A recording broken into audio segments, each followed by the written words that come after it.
जी कहन हाई साहब ना एक पास आ गए वो कहना वो इबादत है, ये हमारा पेशा है।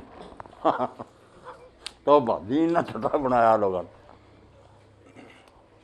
मेरा एक क्वेश्चन है भी फरमाओ बाद जैसे पढ़ने हैं भी थोड़ा बहुत कुरान शरीफ याद कीते है माशाअल्लाह। बाज़ कर ऐसा होंदा है कि मुबालगा मतलब भुल जाता है। मतलब अज ही मैं पढ़दा सीगा सूरत मुरसलात इन्नमा तुअदून लवाक़ी, वो मैं भुल गया, उत्थे मैं अट गया। वो अजीब व गरीब कोई दूसरा सूरत का वाक़या तल वाक़या ये आ जाता उधर चला कोई डर नहीं था। दूसरी चीज़ पता है जे किते अटकदा है ना फौरन उन्होंने जे तो कुछ इन्नियां कहता पढ़नियां भी उहदे नाल हरकत हो जाती है, रकू करो। नहीं मैं फिर अगे चल पिया ना तो इन्ना कसम अगे चल पिया। हाँ जिस मैं दरम्यान गया तो मुझे याद आ गया। कोई गल नहीं, पिछों लग पैना फिर कुरान में जितना मर्जी तो थोड़े थोड़े चुन के भी ना दो कहता है सूरत तहज्जुद पढ़ी जा। हज़रत बिलाल इदा ही करते, उन्हें गुलदस्ता बनाया सी, कुछ उतों कुछ उधर, कोई डर नहीं। ठीक ही ठीक है।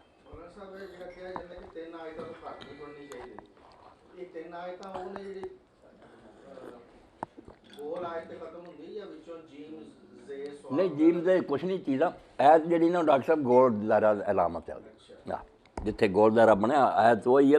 ये वक्फ जड़े उस तरह रखे है।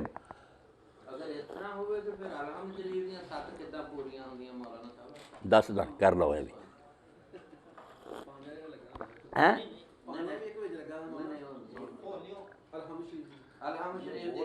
अलहम शरीफ जरा वो सारी उम्मत मनती ने 7 ऐतां। तो डॉक्टर साहब का कहना भी जे गोल आयत नूं मनीए दायरे नूं तो फिर 6 बन दियां।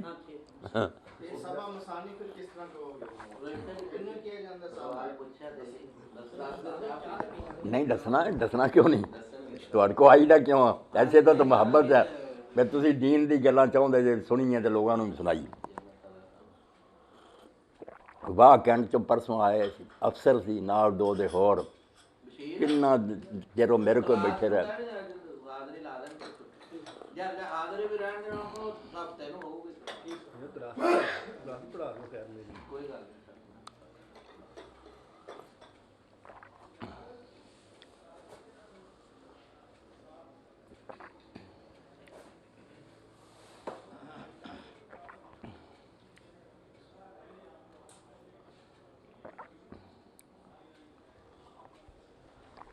कुरान शरीफ नहीं इत्थे किते रखिया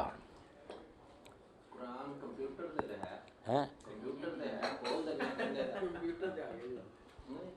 आ खोल दो ना जरा फातिहा जी।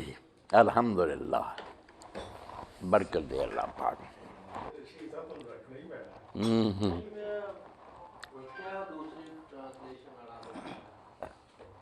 फजलो करम फरमाया अल्लाह पाक।